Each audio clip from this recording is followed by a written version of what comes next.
Kita semua kenal dengan yang namanya rokok, dan bagaimana semua orang berkata bahwa merokok merupakan aktivitas yang tidak sehat. Tapi sebenarnya bagaimana sih rokok mempengaruhi badan kita?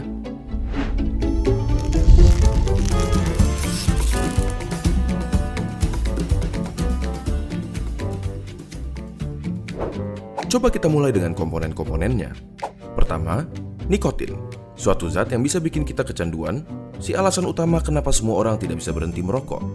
Bahkan, dia adalah alasan kenapa mereka yang berniat berhenti merasa tidak nyaman dan akhirnya ditarik kembali.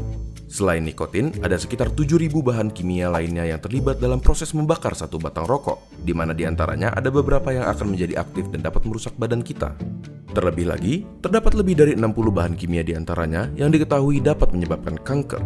Dari sini, kita dapat mengambil kesimpulan bahwa merokok dapat merusak berbagai macam organ tubuh kita dan secara umum menurunkan kondisi kesehatan. Komponen berikutnya adalah tar, suatu nama yang diberikan untuk partikel-partikel yang tergantung di dalam rokok. Partikel-partikel ini berisi zat-zat yang dapat menyebabkan kanker seperti karsinogen. Contohnya adalah metal seperti arsenik, kadmium, dan lain-lainnya. Tar itu lengket dan berwarna coklat. Dan apakah kalian pernah berpikir kenapa gigi dan kuku perokok menjadi kuning? Yap, itu adalah tar yang dapat juga mengotori paru-paru dan memberikannya penampilan yang sama. Zat yang berbahaya berikutnya adalah karbon monoksida, suatu gas yang dalam jumlah banyak dapat berakibat fatal karena menggantikan oksigen yang seharusnya tersirkulasi di darah. Gampangnya seperti ini.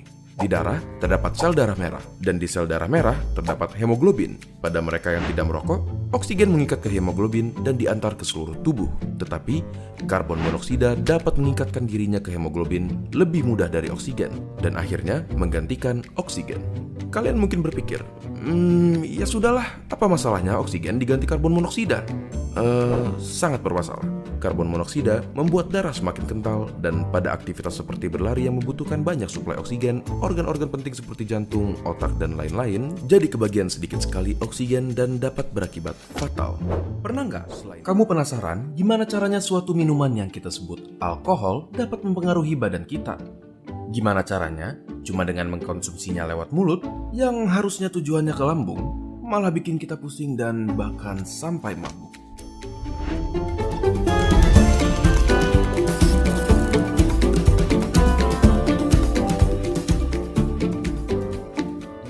Coba kita mulai dari alkoholnya sendiri. Apa yang kita kenal dengan alkohol yang dikonsumsi manusia sering juga dikenal dengan sebutan etanol, merupakan senyawa yang kecil. Lebih kecil lagi. Sedikit lagi? Oke. Kenapa sekecil itu? Karena etanol bisa melewati celah yang sangat ketat. Bahkan di salah satu barrier atau pelindung terpenting yang ada di tubuh kita. Coba bayangkan, senyawa-senyawa ini membaur ke dalam saluran darah kita secepat 20 menit bahkan di saat perut kita penuh. Namun, yang sebenarnya membuat kita sampai bisa merasa pusing adalah fakta bahwa senyawa alkohol bahkan membaur ke dalam otak kita. Tapi, bagaimana caranya? Otak kita dilindungi oleh suatu lapisan bernama blood-brain barrier yang fungsinya adalah meregulasikan komponen di dalam darah yang bersirkulasi ke dalam otak. Tapi, karena ukuran senyawa etanol yang sangat kecil, dia dapat dengan mudah menembus blood-brain barrier melalui darah melewati pertahanan tersebut. Inilah yang dapat membuat kita merasa pusing, mual, dan lain-lainnya. Terlalu banyak alkohol dapat memperburuk efek-efek tersebut dan bisa saja membuat kita tidak sadar sama sekali terhadap lingkungan sekitar sekalipun. Kita bisa menjadi terlalu percaya diri, bisa saja muntah, jatuh tidak sadar, dan bahkan koma atau meninggal. Narkoba. Apa itu narkoba? Narkoba merupakan singkatan dari narkotika dan obat berbahaya. Istilah narkoba yang diperkenalkan oleh Kementerian Kesehatan Republik Indonesia adalah NABZA, yang merupakan singkatan dari narkotika, psikotropika, dan zat adiktif.